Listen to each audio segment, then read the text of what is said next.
जिंदगी अक्सर मुश्किलें फेंकती है। वो ऐसे चैलेंजेस सामने लाती है जो बहुत बड़े लगते हैं। बहुत से लोग हार मानने लगते हैं। उन्हें लगता है कि रास्ता बहुत मुश्किल है, लेकिन सक्सेस का एक राज है। ये उन लोगों की होती है जो क्विट नहीं करते। ये उन लोगों की होती है जो कोशिश करते रहते हैं। सबसे मजबूत पेड़ वो नहीं होते जो तूफानों से बचे रहते हैं। वो होते हैं जिन्होंने कई आंधियों का सामना किया हो। हर टेस्ट के साथ उनकी जड़ें और गहरी होती जाती हैं। यही तो असली पहचान है एक अटूट हौसले की। परसेवरेंस एक अंधेरे जंगल में छोटी सी रोशनी की तरह है। हो सकता है ये एक बार में पूरा जंगल रोशन ना करे, पर यह तुम्हें अगला कदम दिखाती है और फिर अगला। ये तुम्हें अनजान राहों पर गाइड करती है। जब निराशा जोर जोर से चिल्लाती है तो ये हौले से उम्मीद जगाती है। ये वो खामोश ताकत है जो दिन ब दिन बढ़ती है। ये वो फैसला है कि जितनी बार गिरो उससे एक बार ज्यादा उठ खड़े हो। इस सीधी सी बात में बहुत बड़ी पावर छुपी है। ये पावर हर उस इंसान के पास है जो इसे चुनता है। सोचो एक नदी के बारे में जो समुद्र की तरफ बह रही है। उसे रास्ते में बहुत सी रुकावटें मिलती हैं। रॉक्स उसके रास्ते में आते हैं। पहाड़ उसका रास्ता रोकने की कोशिश करते हैं। जमीन कभी कभी ऊपर की तरफ ढलान वाली होती है। क्या नदी रुक जाती है? नहीं, वो रास्ता ढूंढ ही लेती है। वो रॉक्स के आसपास से निकल जाती है। वो वक्त के साथ पहाड़ों को भी काट देती है। वो धीरज से ताकत जमा करती है ताकि ढलानों को पार कर सके। नदी हमें परसिस्टेंस के बारे में एक कीमती सबक सिखाती है। ये हमें सफर के बारे में सिखाती है। ये कभी हार न मानने का सफर आसान नहीं होता। इसमें हिम्मत चाहिए, इसमें सब्र चाहिए, इसमें खुद पर अटूट विश्वास चाहिए। लेकिन इसके रिवॉर्ड सच में बहुत बड़े होते हैं।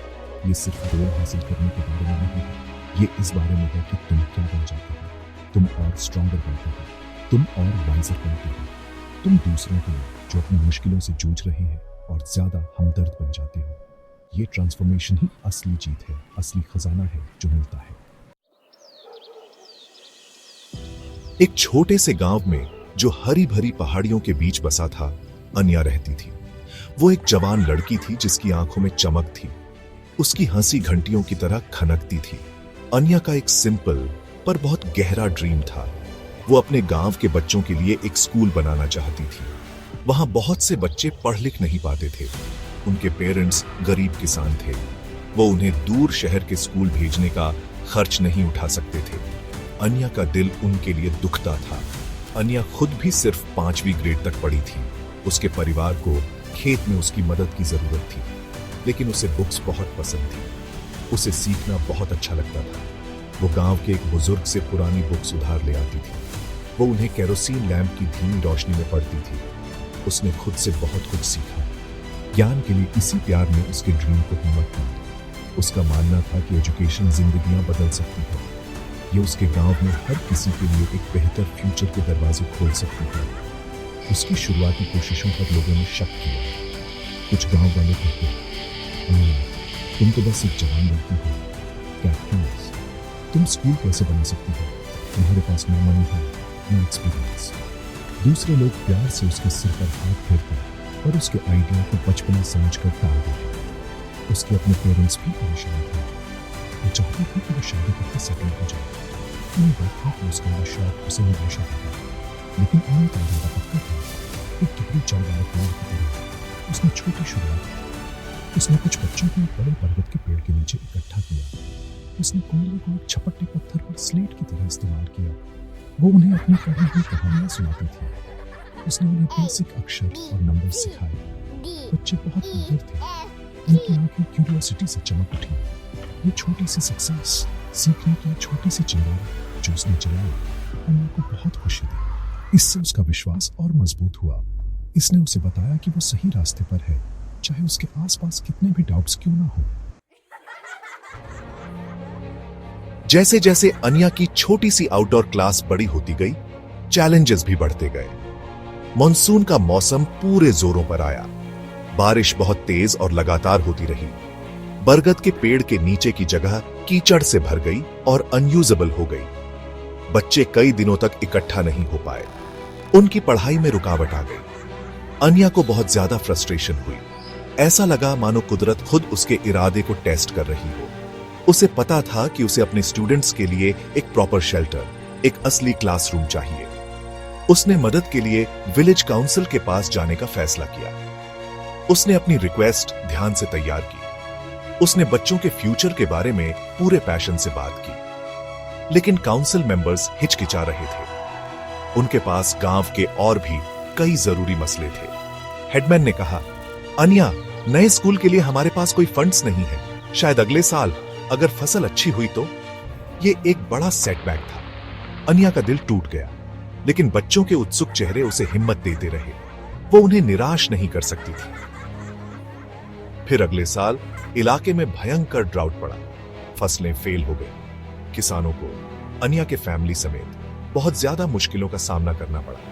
खाने को भी मुश्किल से मिलता था। स्कूल का सपना और भी दूर होता नजर आने लगा। बहुत से गांव वालों ने अनिया से गिव अप करने को कहा। उन्होंने सलाह दी, अनिया, अभी सर्वाइवल पर फोकस करो, एजुकेशन इंतजार कर सकती है। यह बहुत मुश्किल वक्त था। जिम्मेदारी का बोझ और सच्चाई की कड़वाहट उसके जवान कंधों पर भारी पड़ रही थी।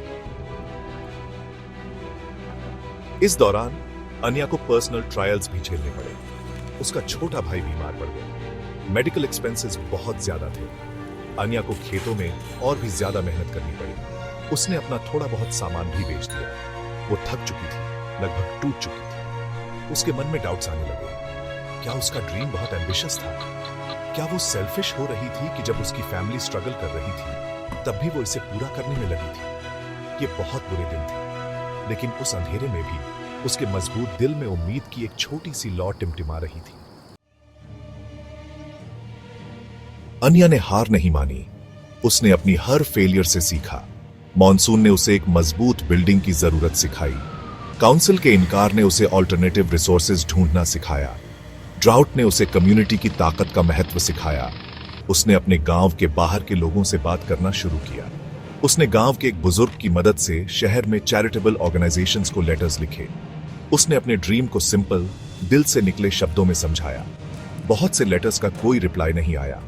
कुछ ने नरमी से रिजेक्शंस भेजे, लेकिन अनिया लगी रही। उसने गांव की दूसरी औरतों के साथ एक छोटा सा सेविंग्स ग्रुप शुरू किया। वे जो भी थोड़ा बहुत मनी बचा पाती उसे इकट्ठा करती।